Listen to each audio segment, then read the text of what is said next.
আজ শুধু বিএনপি নিয়েই কথা। বিএনপি তো গালাগালি করিচ্ছে, আর একটু গালাগালি করার সুযোগ পেল আর কি। আগে তিনজন মুরব্বী নিয়ে কথা, মুরব্বী নেতা নিয়ে কথা, আগে মাপছে আনি প্রত্যেকে শ্রদ্ধাভাজন রাজনীতিবিদ। প্রথমে মির্জা ফখরুল ভাই, মির্জা ফখরুল ভাই কইছেন ইউনূস সাহেব দয়া কইরা তাড়াতাড়ি নির্বাচনটা দেন। আর সরকারকে ইউনূস সাহেবকে বলতেছি, আপনিও দয়া করে এটা তাড়াতাড়ি করেন। তাড়াতাড়ি করলে কি হবে, যে জনগণ ভোট দিয়ে তার নিজস্ব সরকার তৈরি করতে পারে। দেখেছেন সুর নরম হয়েছে, কি হুঙ্কার দিচ্ছিল বিএনপির লোকজন। 3 দিন আগে গেছিল নির্বাচনের দাবিতে মাঠে নামিচ্ছে বিএনপি, আন্দোলনের হুমকি দিছিল বিএনপি। করেন করেন আন্দোলন, ঈদ তো গেছে, করেন আন্দোলন, নাকি সামনের ঈদের পরে করবেন। এই হুঙ্কার আবার ইন্ডিয়ান পত্রিকা আসে, দেখেন কি লিখেছে। ভোট কবে পরিষ্কার বলুন, বাংলাদেশ যেন গাজা না হয়। সংস্কারের দোহাই দিতেই ইউনূসকে তোপ বিএনপির সাফ কথা। এদেশের মানুষ নিজস্ব সরকার দেখতে চায়। দেখি যাও ইন্ডিয়ান পত্রিকায় কি হেডিং দিছে। ইন্ডিয়ানদের নির্বাচন নিয়ে এত কুরকুরে নি কেন বলেন তো? আমরা যদি আমাদের আক্কেল কাজে লাগাই, ইন্ডিয়া জিন্দেগিতে এমন কিছু বলবে না বা এমন কিছুতে সাপোর্ট করবে না যাতে বাংলাদেশের মানুষের ভালো হবে। ইন্ডিয়ানরা যা বলবে ঠিক তার উল্টা দিকে দাঁড়াবেন। ইন্ডিয়া যদি বলে না নির্বাচন এখন দা ঠিক হবে না, প্রফেসর ইউনূসের সরকার আরও থাকুক, আপনি তখনই কবেন প্রফেসর ইউনূসের পদত্যাগ চাই, প্রফেসর ইউনূস ক্ষমতা ছাড়ো, বুঝাও। রাজনীতি কালে খুব জটিল কিছু না, ইন্ডিয়া যা কবে তার উল্টা দিকে আমাদের মঙ্গল। আর বাংলাদেশের কারো কথা যদি ইন্ডিয়ার সাথে সবসময় মিলে যায়, তাহলে বুঝবেন ওই হালায় কলকাতা হারবাল খাইছে, হালা ইন্ডিয়ান মাল। মির্জা ভাই ইঙ্কা করে কলে তো হবি না, আপনাকে না গান গাওয়া লাগবি, গান গায়ে কওয়া লাগবি। একটা গান বানিয়েছি শুনবেন, হ্যাঁ বাড়িতে না প্র্যাকটিস করে মাইকের সামনে গাবেন। আমরা খুব ফাইন হয়েছে মির্জা ভাই, শুনবেন, শুনেন। নির্বাচন, আহা নির্বাচন, নির্বাচন চাই নির্বাচন, তা না হলে ইউনূস যাবে নির্বাসন। দিতে হবে নির্বাচন এই ডিসেম্বরে, তা না হলে আন্দোলন রাজপথে ঘরে ঘরে। আর নয় আন্দোলন রোজা ঈদের পরে, এবার হবে হবে ঠিক ডিসেম্বরে নির্বাচন, আহা নির্বাচন। এইবার আসেন দেখি বিএনপি কেমনে ইন্ডিয়ান বয়ান ফেরি করে, সেটাই না দেখি। বিএনপির রিকমেন্ডেশনে হওয়া পররাষ্ট্র উপদেষ্টা তহিদ সাহেব আর বিএনপি নেতার ছোট ভাই জসিম ইয়া ডিচুম ডিচুম ডিচুম ডিসা আসা না হয়েছে। এডিটার সাহেব এটা দেখান না এই জসিমের ম্যাচ পিট মেলা দিন দেখি না, এটা দেখান না।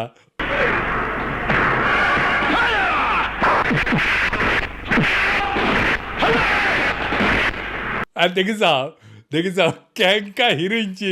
এই জসিম কইল যে 1971-এর জন্য পাকিস্তানে ক্ষমা চাইতে হবে। তো এটা তো আমি আর ইন্ডিয়ান বয়ান। তো এই পানি পড়া সে কই থেকে আসিছে? ইন্ডিয়া থেকে আসিছে, তাই না?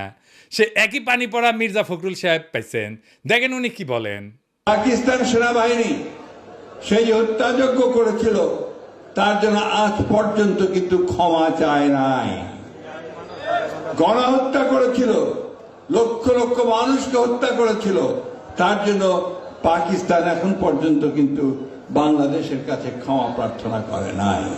উনি মনে করেন পাকিস্তান ক্ষমা চায় নাই, অথচ আমরা জানি তিনবার রাষ্ট্রীয়ভাবে পাকিস্তান ক্ষমা চেয়েছে। একবার মন্ত্রী পর্যায়ে, একবার প্রধানমন্ত্রী পর্যায়ে, আরেকবার রাষ্ট্রপতি পর্যায়ে। তো উনি তো বাংলাদেশ সরকারের মন্ত্রী ছিলেন, সে সময় ওনার মনে হয় নাই যে ওনার পাকিস্তান তো ক্ষমা চায় নাই। এখন কেন বলেন?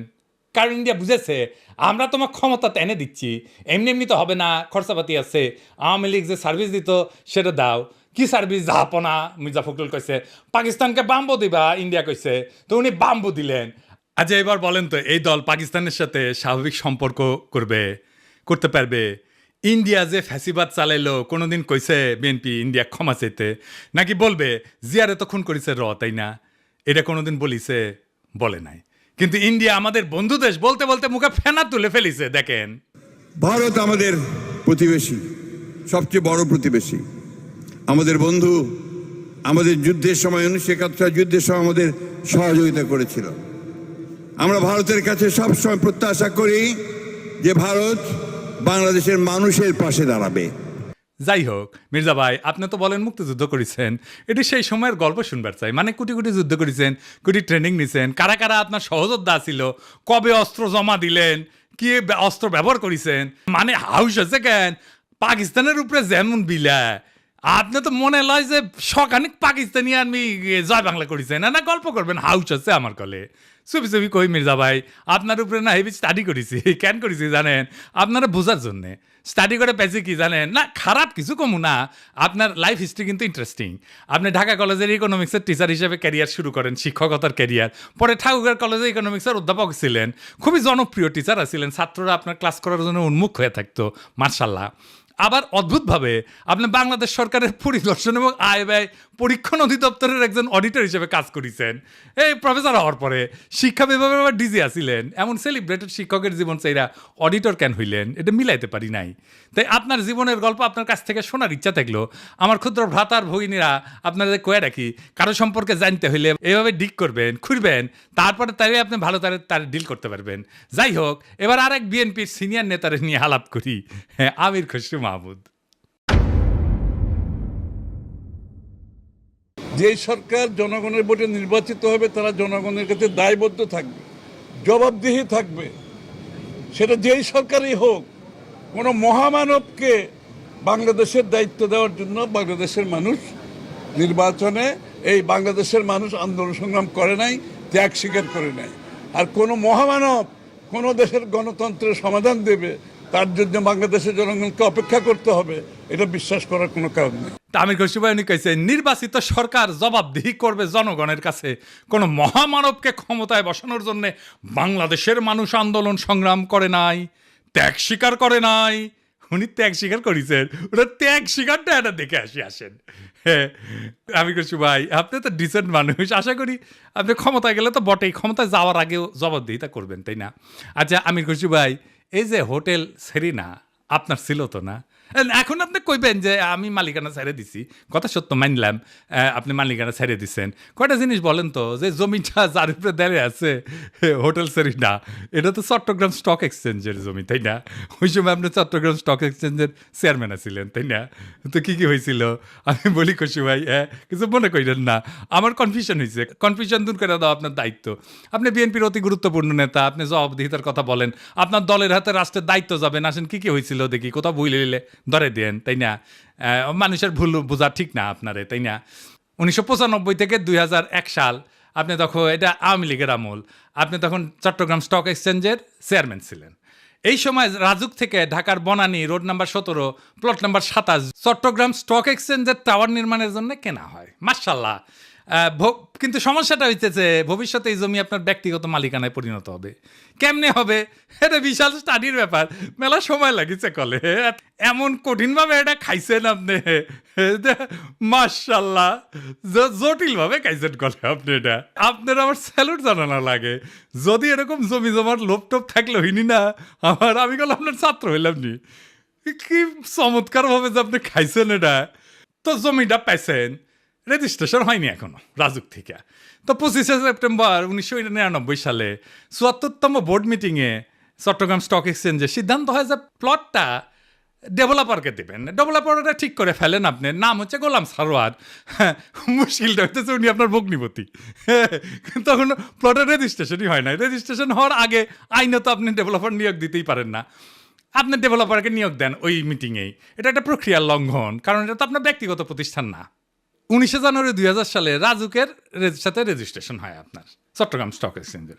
আপনি চেয়ারম্যান থেকে নিজের ভগ্নিপতিকে ডেভেলপারের দায়িত্ব দিতে পারেন? হ্যাঁ, আপনি মুরব্বী মানুষ, জিজ্ঞেস করলাম আর কি।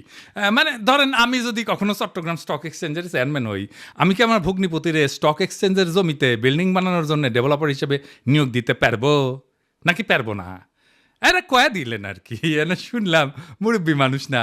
আচ্ছা, এইবার 15 নভেম্বর 1999 75তম বোর্ড মিটিং, মানে একটা পরেই আর কি, এখানে সিদ্ধান্ত হয় যে গোলাম সারোয়ারের সঙ্গে চুক্তি হবে যে চট্টগ্রাম স্টক এক্সচেঞ্জকে উনি বেসমেন্ট এবং 5টা ফ্লোর দেবেন, মানে 6টা আর কি।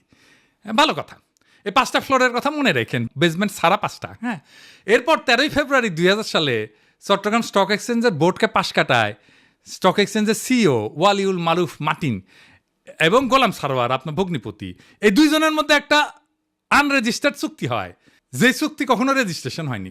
আপনি আগে বোর্ডের মিটিংয়ে ডিসিশন নিয়েছিলেন 5টা দিবেন ফ্লোর, এইখানে আপনি লিখলেন 4টা ফ্লোর দিবেন। হ্যাঁ, এটা কমে গেল আর কি।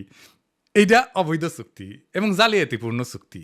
এইখানে পেনাল কোড 467, 468 এবং 471 ধারা লঙ্ঘন হয়েছে। হ্যাঁ, আইনের ভাষায় কইলাম আর কি।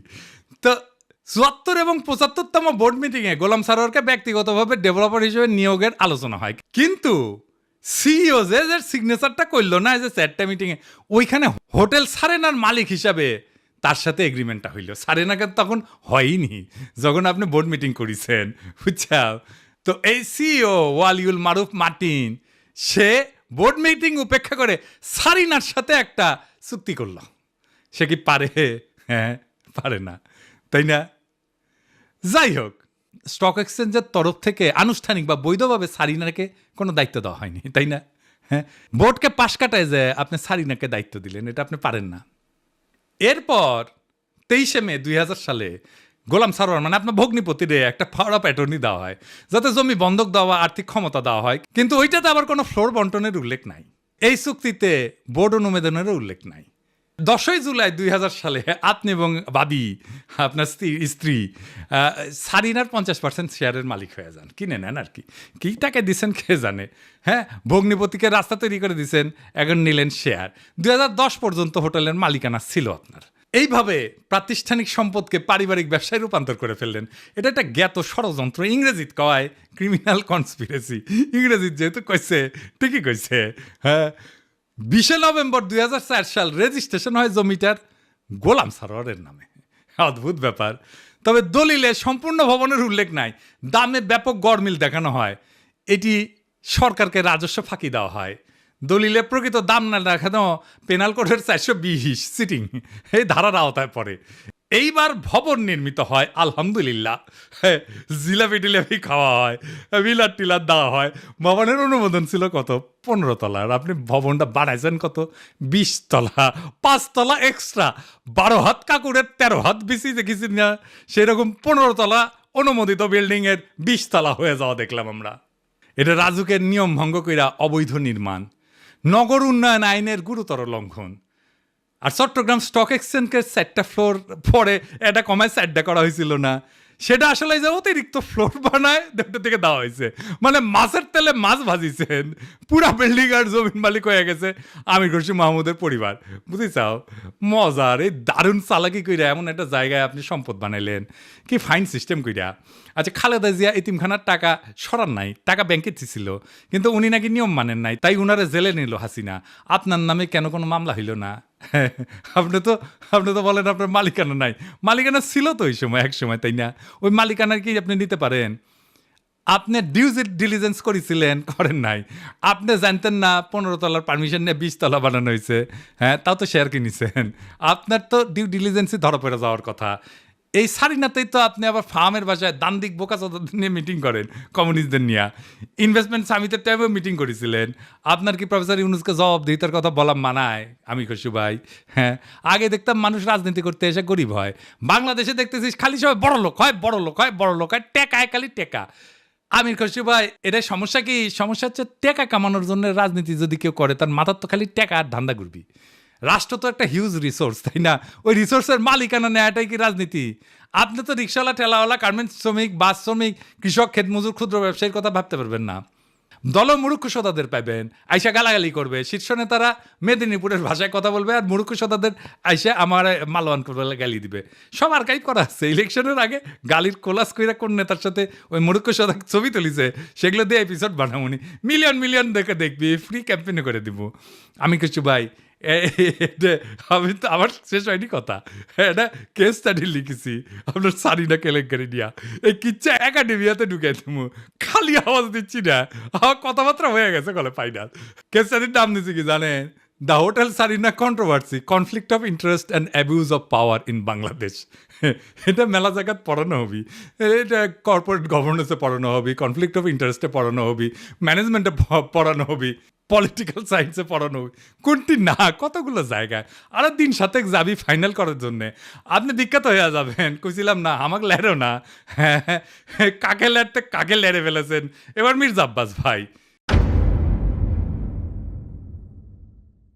মির্জা আব্বাসের ভাবিছিলাম কিছু কমু না, এরে ওরে দিয়া মেসেজ পাঠায় আমি যেন আর কিছু না কই, আমি যেন তারা না ধরি। আবার নিজে তার দলের কর্মীদের লালায় দেয়, কয় নাকি সোজা হয়ে যাব। শুনেন। আপনার ফেসবুক চালান নাকি? চালান, জবাব দেন না কেন? যখন নাকি ফেসবুকের মধ্যে উল্টাপাল্টা কথা লেখে জবাব দিয়ে দিয়ে এগুলারে সোজা হয়ে যাবে। মিথ্যা কথা বলবেন, অপপ্রচার করবেন, অপকথা বলবেন, কথা বলবেন, কুকথা বলবেন, একটা মানসিক চরিত্র হরণ করবেন, এগুলো কি ভাই? আমরা রাজনীতি ছেড়ে দেবো, আপনারা দেশে আসেন, আপনাদের অনেক জ্ঞান, আপনাদের অনেক বুদ্ধি, আপনাদের জ্ঞান বুদ্ধি আমাদের অনেক প্রয়োজন। আপনারা দয়া করে দেশে আসেন, বুদ্ধি দেন, কথা বলেন, কাজ করেন, মেনে নেব। আমরা রাজনীতি করবো না, আপনারা আসেন না। কয় দেশে আসেন, দেশে আসেন, এই কথাটা আপনার দলের ভারপ্রাপ্ত চেয়ারপারসনরা কইতে পারেন না? আমি কি দেশে গেলে আমরা প্রাইম মিনিস্টার বানাবেন? ভারপ্রাপ্ত চেয়ারম্যানরা তো প্রাইম মিনিস্টার বানাবেন, আমারও তো বানাবেন না। দেশে আমারে ডাকেন কেন? উনারে ডাকেন। কয়দিন আগে কইছিল না সংস্কার করলে ছুঁড়ে ফেলে দিবি, আবার কি কইছে? আমি কখনো কই নাই। 2 দিনে কথা ঘুরে ফেলছে। কে সোজা হয়ে যায় দেখি চাও কে সোজা হয়। হ্যাঁ, দেশে দাগ ইচ্ছে যে ভাবিচ্ছে যে দেশে গেলে দাবরানি দিবি, আমাকে দাবরানি কেমনে দিবি জানেন? এই যে তার দলের নেতা স্কুল শিক্ষকের কলজা টেনে ছিঁড়ে ফেলাতে চায়, দেখি চাও। টানি ছিঁড়ি ফেলবো, একবারে টানি ছিঁড়ি ফেলবো তোমার। সেনো তুমি সেনো, চলো তোমার খারাপ খুব আমাদের একবারে নিশ্চিন্ন করে দিব তোমার। কি বলে কথা বলো তুমি? সেনো বিগ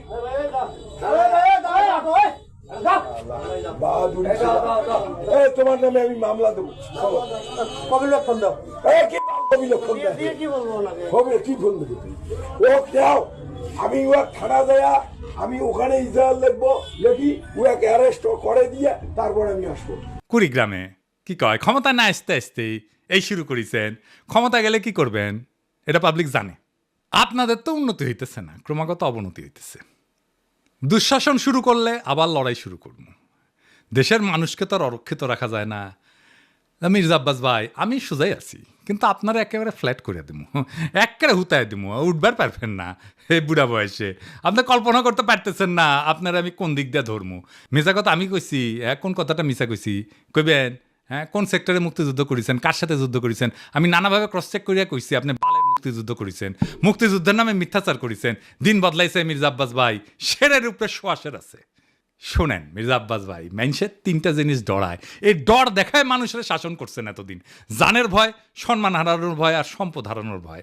আমার জানের ভয় নাই, সম্মান হারানোর ভয় না, আমার সম্মানই নাই। হ্যাঁ, আপনি কি নিবেন? আর সম্পদ এটাই, এই যে এটা কেড়ে নিতে পারবে না কেউ। আপনার লেসপেন্সারদের পিছে লেগে দিতে পারেন, বালটাও শিখতে পারবেন না।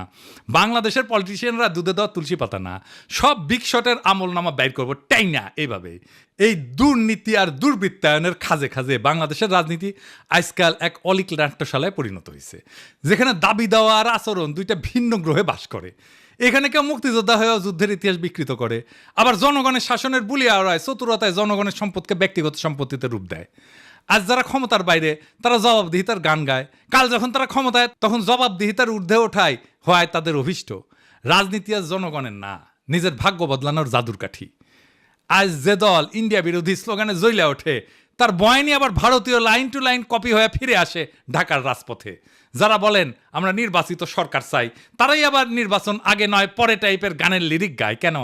হ্যাঁ, কারণ এবার মিউজিক ইন্ডিয়া বানাইছে। আর আপনি যদি জনগণের পক্ষ নিয়ে কথা বলেন, আপনাকে বলা হবে তুই কিসের দেশপ্রেমিক। অথচ প্রশ্ন করার সময় এখনই। জানতে চাই, আপনি যদি জবাব দিতে চান, নিজে কবে জনগণের সামনে দাঁড়ায় জবাব দিছেন?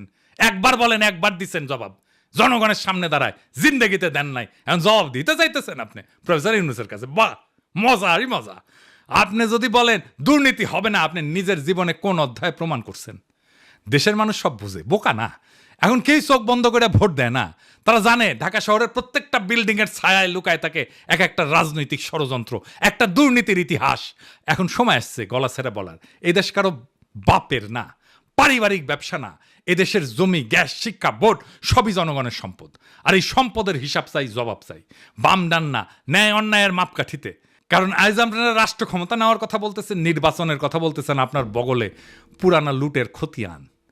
এই বাংলাদেশকে আমরা বদলাবো, বাংলাদেশকে আমরা আমাদের স্বপ্ন দিয়ে সাজাবো, আমাদের বর্ষা বিপ্লবের স্মৃতি দিয়ে ভরাবো। এই দেশ আপনাদের মতো নেতাদের না। এই দেশ প্রত্যেক জনতার, প্রত্যেক নাগরিকের। এই দেশের মালিক আমরাই আমজনতা। আমরা যাচাইব, জনতা যাচাইবে, দেশ সেভাবে চলবে। রাজনৈতিক দলের ইচ্ছার কাছে আমাদের ভাগ্যকে আমরা আর বন্ধক দেব না। ইনকিলাব জিন্দাবাদ।